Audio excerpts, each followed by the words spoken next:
Baik, Assalamualaikum warahmatullahi wabarakatuh. Waalaikumsalam Waalaikumsalam warahmatullahi warahmatullahi wabarakatuh. wabarakatuh. Rabbi shrah li sadri wa yassir li amri wahlul 'uqdatam min lisani yafqahu qawli. Semoga Allah Subhanahu wa taala memberikan kita kesehatan serta kelancaran dalam melaksanakan perkuliahan pada pertemuan keempat ini. Jadi pada pertemuan lalu kita sudah membahas tentang inovasi, ya. Pada pertemuan ini kita akan sedikit berbicara tentang pentingnya komunikasi yang efektif dalam berwirausaha. Jadi key-nya adalah bagaimana komunikasi yang efektif untuk dijalankan di dalam bisnis atau kewirausahaan. Capaian dari pembelajaran hari ini adalah seorang wirausaha sangat memerlukan kemampuan berkomunikasi.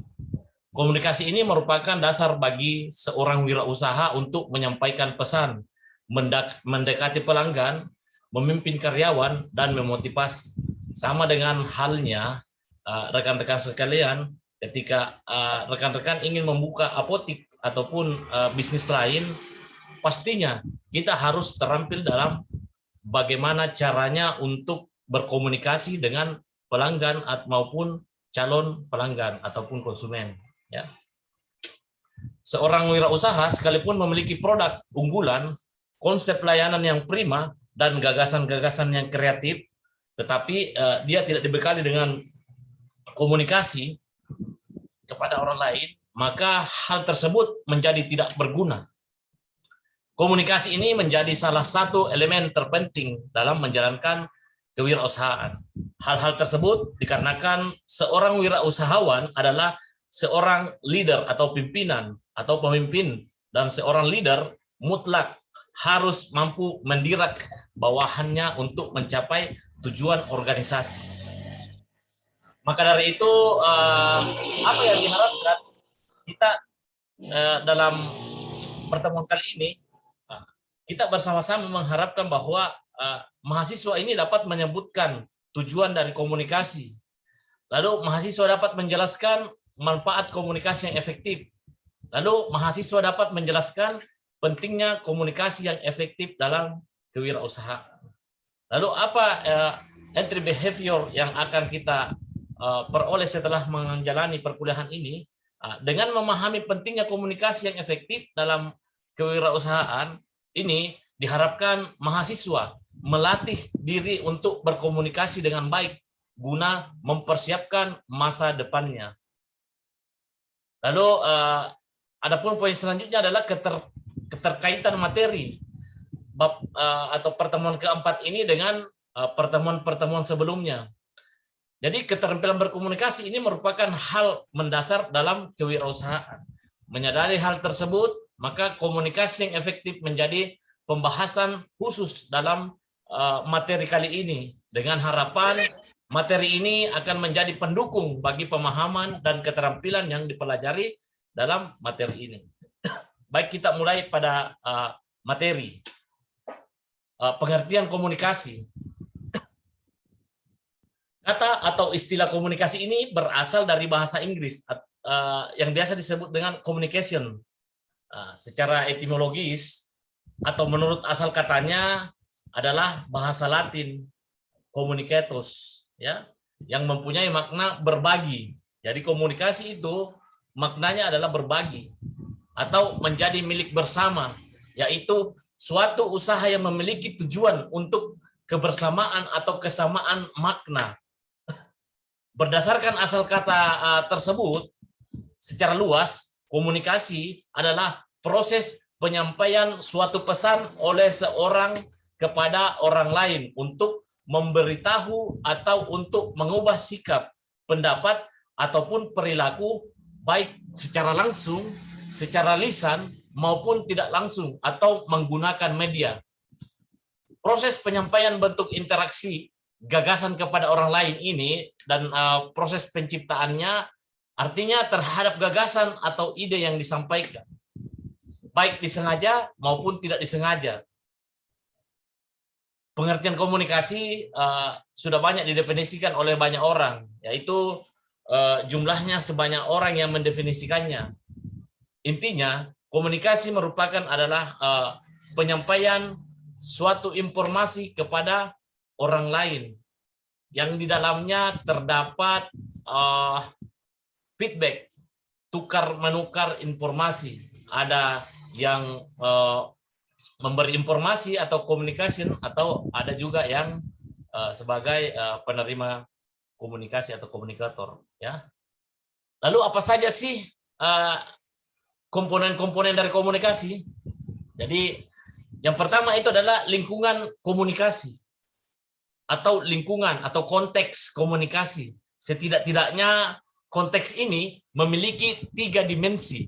Di antaranya itu yang pertama adalah fisik, yang kedua itu adalah sosial psikologis, dan yang ketiga itu adalah temporal atau waktu. Di mana fisik ini merupakan ruang di mana komunikasi berlangsung nyata atau berwujud. Dia memiliki wujud, ya, komunikasi.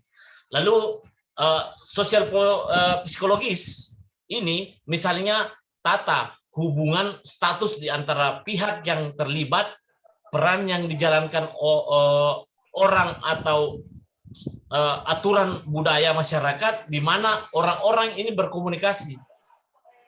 Lingkungan atau konteks ini mencakup rasa persahabatan atau permusuhan, formalitas ataupun informalitas, serius ataupun senda gurau. Itulah yang dimaksud dengan sosial psikologis. Lalu temporal ini mencakup waktu dalam hitungan jam, hari ataupun sejarah di mana komunikasi itu di atas ya.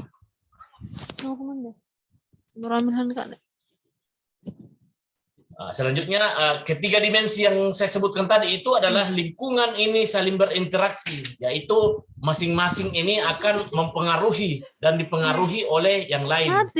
Sebagai contoh, siapa ini? Tolong di mute dulu ya, mute dulu. Oke, kita lanjut ya. Jadi sebagai contohnya ini adalah terlambat memenuhi janji dengan seorang atau dimensi temporal dapat mengakibatkan berubahnya suasana persahabatan ataupun permusuhan. Di dalamnya itu adalah dimensi sosial psikologis yang kemudian dapat menyebabkan perubahan kedekatan fisik dan pemilihan rumah untuk makan malam. Itu adalah dimensi fisik. Jadi perubahan-perubahan tersebut dapat menimbulkan banyak perubahan lain, sehingga proses komunikasi ini tidak pernah statis. Yang kedua, sumber penerima. Kita menggunakan istilah sumber penerima itu adalah komunikator atau penerima komunikan, ya, sebagai suatu kesatuan yang tak terpisahkan untuk menegaskan bahwa setiap orang yang terlibat dalam komunikasi ini adalah sumber atau pembicara, sekaligus penerima atau pendengar. Anda mengirimkan pesan ketika Anda berbicara, menulis, atau memberikan isyarat tubuh. Anda ini menerima pesan dengan mendengarkan, membaca, membaui, dan lain sebagainya. Tetapi ketika Anda mengirimkan pesan, Anda juga akan menerima pesan tersebut. Anda menerima pesan Anda sendiri, atau mendengarkan diri sendiri, merasakan gerakan sendiri, dan melihat banyak isyarat tubuh sendiri, serta Anda menerima pesan dari orang lain secara visual, melalui pendengaran, atau bahkan melalui rabaan dan penciuman. Ya, ketika Anda berbicara dengan orang lain, Anda memandangnya untuk mendapatkan tanggapan, untuk mendapatkan dukungan, pengertian, simpati, persetujuan, dan lain sebagainya. Ketika Anda menyerap isyarat-isyarat nonverbal, ini Anda akan menjalankan fungsi dari penerima tersebut. Yang ketiga adalah encoding atau decoding, encoding dan decoding. Ya. Dalam ilmu komunikasi, kita menamai tindakan menghasilkan pesan, misalnya berbicara atau menulis, sebagai encoding atau penyandian. Ya, encoding itu biasa juga disebut dengan penyandian. Jadi ketika Anda menghasilkan pesan, misalnya saya berbicara atau menulis, nah, itu Anda akan bertindak sebagai encoding atau penyandian. Nah, dengan menuangkan gagasan-gagasan kita ke dalam gelombang suara atau ke atas selembar kertas, maka kita ini menjelmakan gagasan-gagasan tadi ke dalam kode tertentu. Kita menamai tindakan menerima pesan, misalnya mendengarkan atau membaca, sebagai decoding. Dengan menerjemahkan gelombang suara atau kata-kata di atas kertas menjadi gagasan sehingga dapat diuraikan kode tadi. Jadi Anda melakukan decoding. Oleh karenanya kita menamai pembicaraan atau penulis dengan encoder dan pendengar atau pembaca sebagai decoder. Ya. Seperti halnya sumber penerima, kita menuliskan encoding dan decoding ini sebagai salah satu kesatuan yang tak terpisahkan untuk menegaskan bahwa Anda menjalankan fungsi-fungsi ini secara simultan atau secara bersama-sama. Ketika Anda berbicara atau Anda sebagai encoding, Anda juga menyerap tanggapan dari pendengar atau decoding. Ya. Lalu yang keempat itu adalah kompetensi komunikasi. Kompetensi komunikasi ini mengacu pada kemampuan seseorang untuk berkomunikasi secara efektif. Kompetensi ini mencakup hal-hal seperti pengetahuan tentang peran lingkungan atau konteks dalam mempengaruhi konten dan bentuk pesan komunikasi. Misalnya pengetahuan bahwa suatu topik mungkin layak dikomunikasikan kepada pendengar tertentu di lingkungan tertentu. Tetapi mungkin pesan itu tidak layak bagi pendengar lain di lingkungan yang lain. Ya. Pengetahuan tentang tata cara perilaku nonverbal, misalnya kepatuhan, sentuhan, suara yang keras, kedekatan fisik, itu merupakan bagian dari kompetensi komunikasi. Dengan meningkatkan kompetensi komunikasi, Anda akan mempunyai banyak pilihan berperilaku. Makin banyak Anda tahu tentang komunikasi, artinya makin tinggi kompetensi Anda, makin banyak pilihan yang Anda punyai untuk melakukan komunikasi sehari-hari. Proses ini serupa dengan proses mempelajari perbendaharaan kata, yaitu semakin banyak kata-kata Anda ketahui, artinya makin tinggi kompetensi perbendaharaan kata Anda, maka makin banyak cara yang Anda miliki untuk mengungkapkan diri Anda. Lalu pesan, ya, kita masuk kepada pesan. Pesan komunikasi ini dapat mempunyai banyak bentuk. Kita mengirimkan dan menerima pesan ini melalui salah satu atau kombinasi tertentu dari panca indera. Walaupun kita menganggap pesan selalu dalam bentuk verbal, verbal itu adalah lisan atau tertulis, ini bukanlah satu-satunya jenis pesan. Kita juga berkomunikasi secara nonverbal atau tanpa kata atau isyarat, gerak, dan mimik. Sebagai contoh, busana yang kita kenakan seperti juga cara kita berjalan, berjabatan tangan, menggelengkan kepala, menyisir rambut, duduk, dan tersenyum. Pendeknya, segala hal yang kita ungkap dalam melakukan komunikasi. Lalu yang keenam, adanya saluran. Jadi saluran komunikasi ini merupakan media yang dilalui pesan. Jarang sekali komunikasi berlangsung melalui hanya satu saluran. Yaitu umumnya kita menggunakan 2 atau 3 atau bahkan 4 saluran yang berbeda secara simultan atau secara bersama-sama. Sebagai contoh, dalam interaksi tatap muka, kita berbicara dan mendengarkan suara. Tetapi kita juga memberikan isyarat tubuh dan menerima isyarat ini secara visual. Kita juga memancarkan dan mencium bau-bauan saluran alkotori. Seringkali kita saling menyentuh, ini pun merupakan komunikasi saluran yang taktil, ya, atau taktis. Lalu adanya umpan balik. umpan balik merupakan informasi yang dikirimkan balik ke sumbernya. Misalnya saya bertanya kepada rekan-rekan sekalian, rekan-rekan sekalian akan menjawab. Itu yang namanya umpan balik ya. Umpan balik ini dapat berasal dari Anda sendiri atau dari orang lain. Dalam diagram universal komunikasi, tanda panah dari satu sumber penerima ke sumber penerima yang lain dalam dua arah adalah umpan balik. Bila Anda menyampaikan pesan, misalnya dengan cara berbicara kepada orang lain, Anda juga akan mendengarkan diri Anda sendiri. Artinya, Anda menerima umpan balik dari pesan Anda sendiri. Anda ini mendengarkan apa yang Anda katakan, Anda rasakan, gerakan Anda melihat apa yang Anda tulis. Selain umpan balik sendiri ini, Anda menerima umpan balik dari orang lain. Umpan balik ini dapat datang dalam berbagai bentuk. Kerutan dahi atau senyum, anggukan atau gelengan kepala, tepukan di bahu ataupun tamparan di pipi. Semuanya adalah bentuk umpan balik.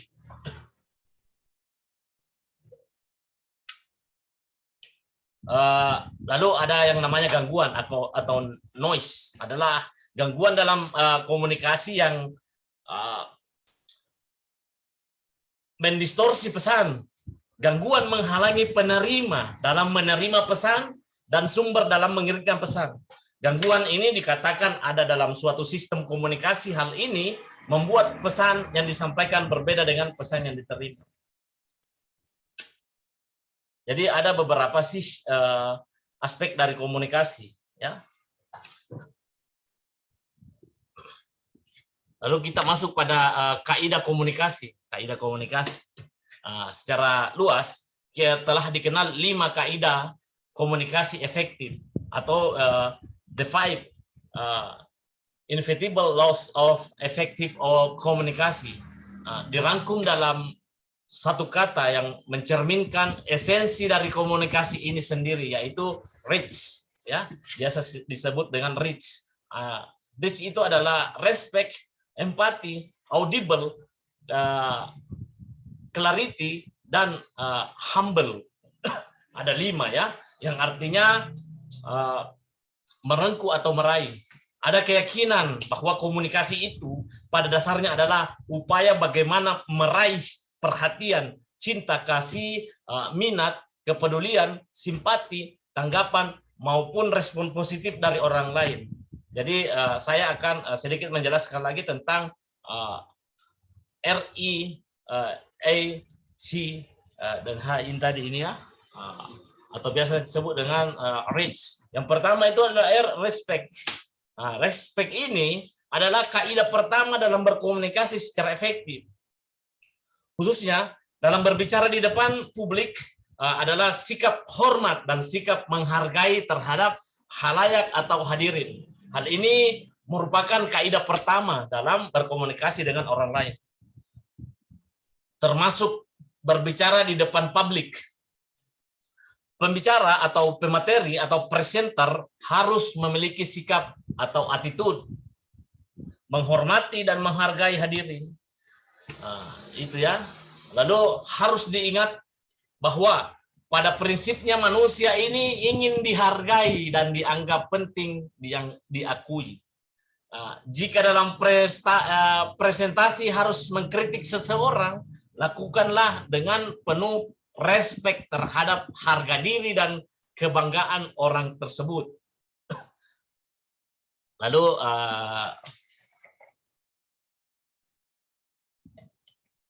tadi itu R ya. Sekarang E. Tadi itu kita berbicara mengenai R. Respect. Sekarang kita masuk pada empati. Empati kita kenal dengan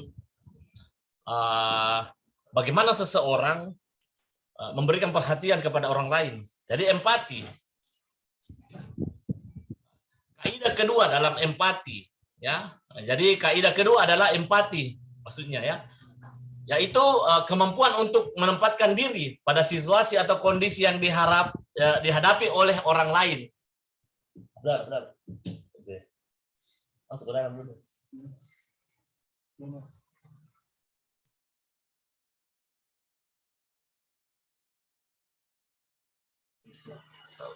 Oke, sorry ya, gangguan jaringan.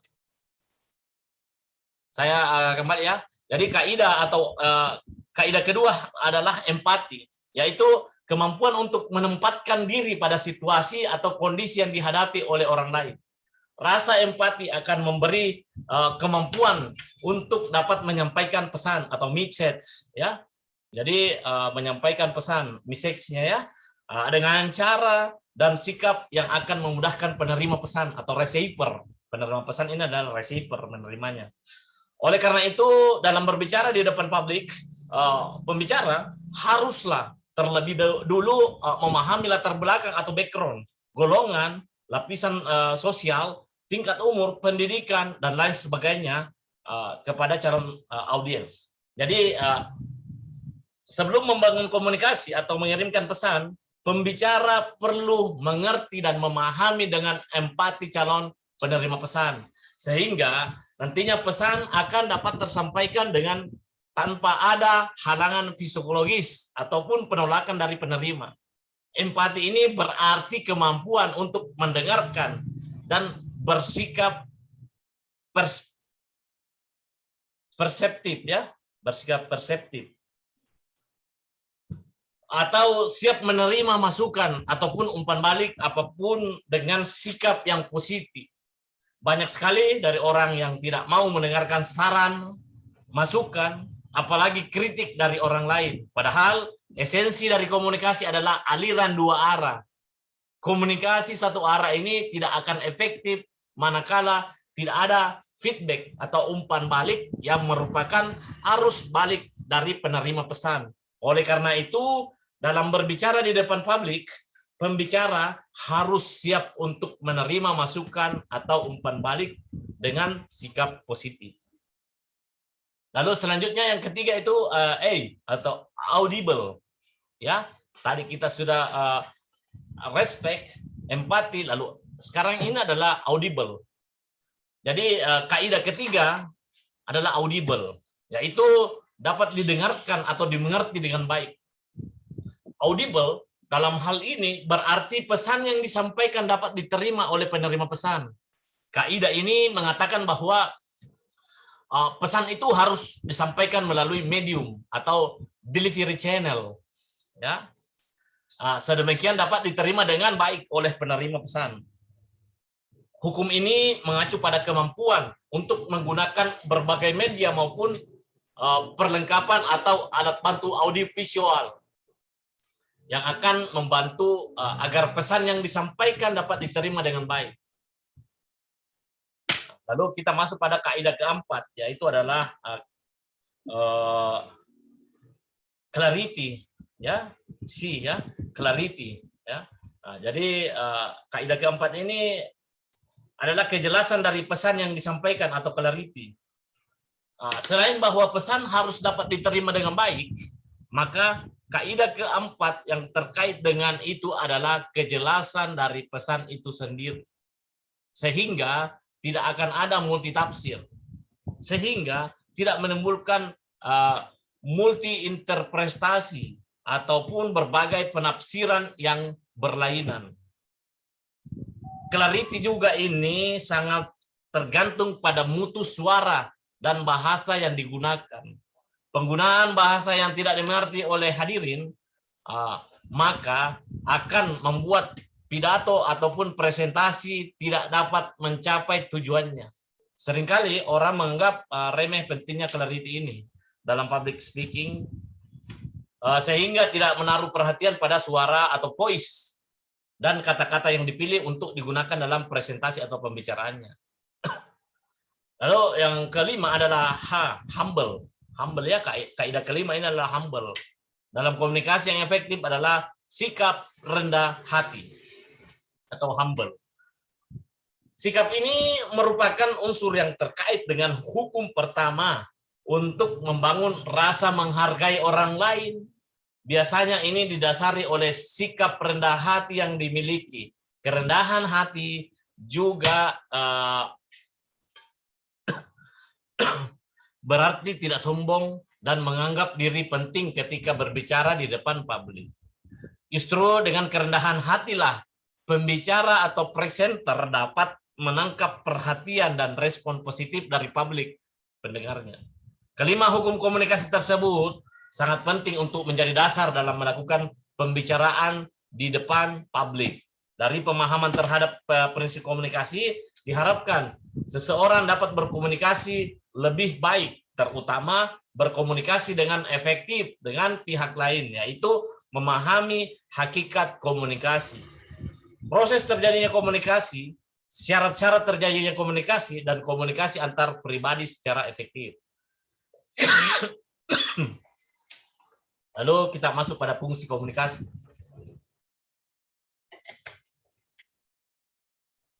Jadi fungsi komunikasi ini tergantung pada masing-masing orang yang menerima pesan.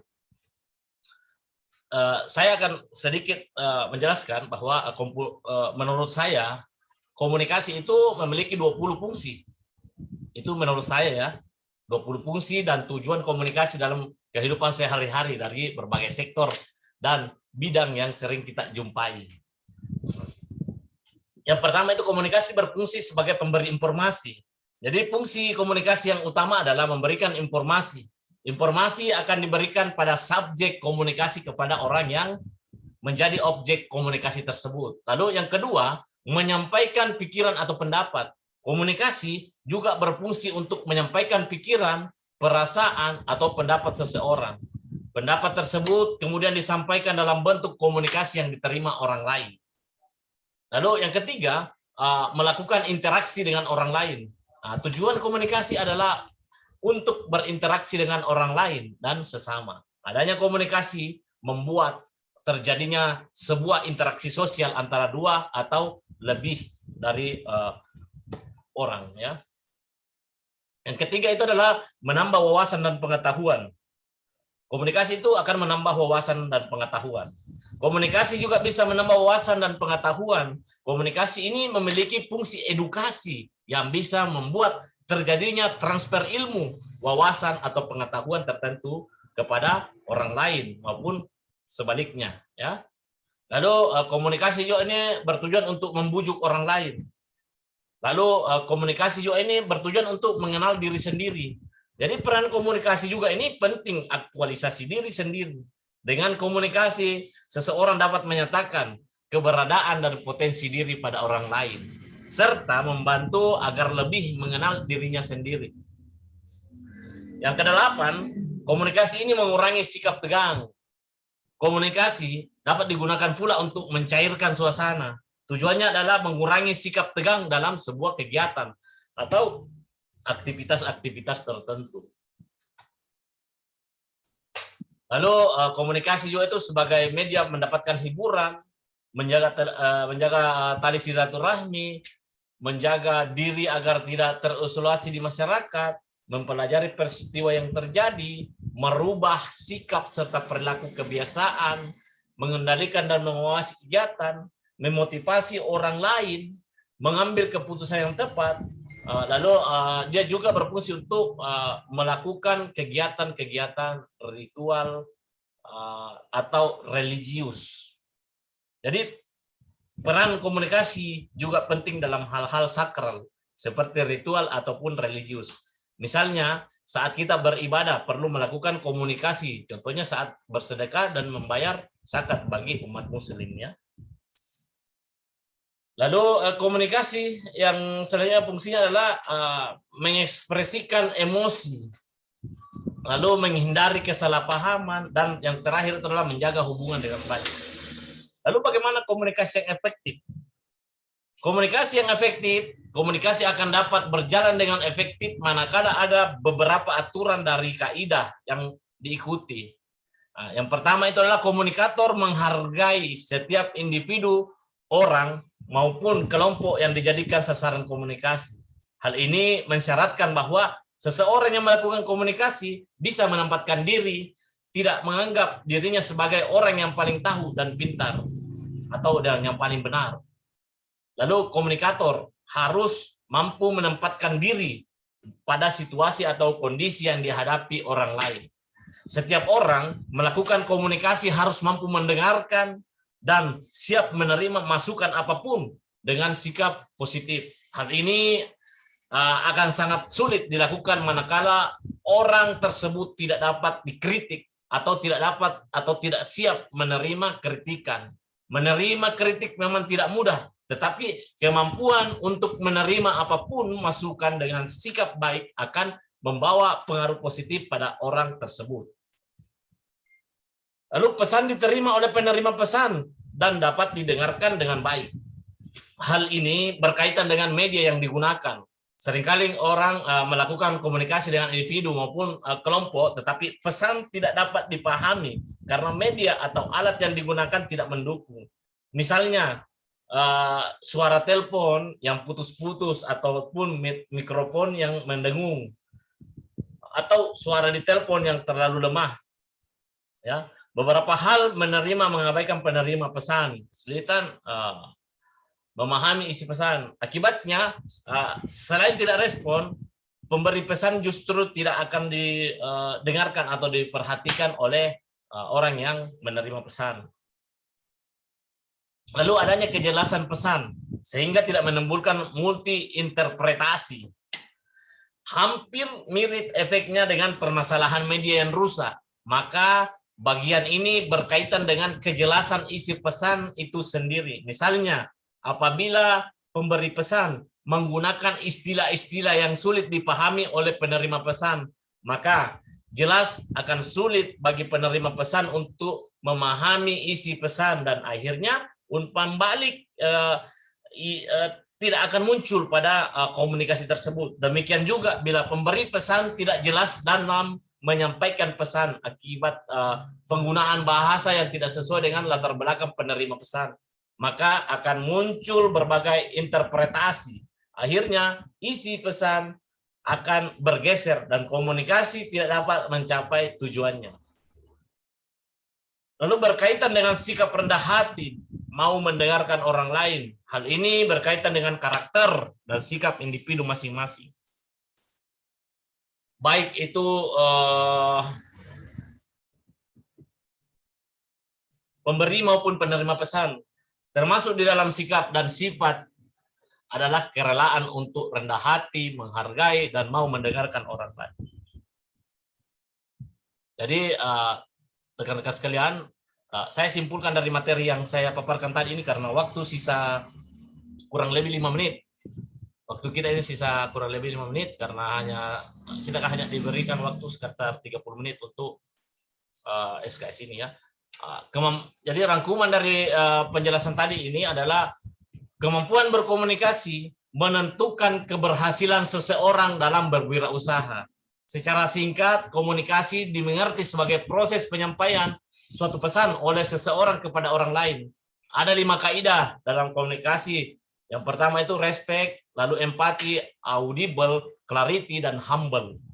Ada keyakinan bahwa komunikasi itu pada dasarnya adalah upaya bagaimana meraih perhatian, cinta kasih, minat, kepedulian, simpati, tanggapan, maupun respon positif dari orang lain. Ada sekurang-kurangnya 20 fungsi komunikasi tadi itu, mulai dari bersifat hiburan sampai dengan hubungan kerja. Seseorang wirausahawan yang mampu berkomunikasi secara efektif dan sukses dalam bisnis akan sukses dalam bisnisnya.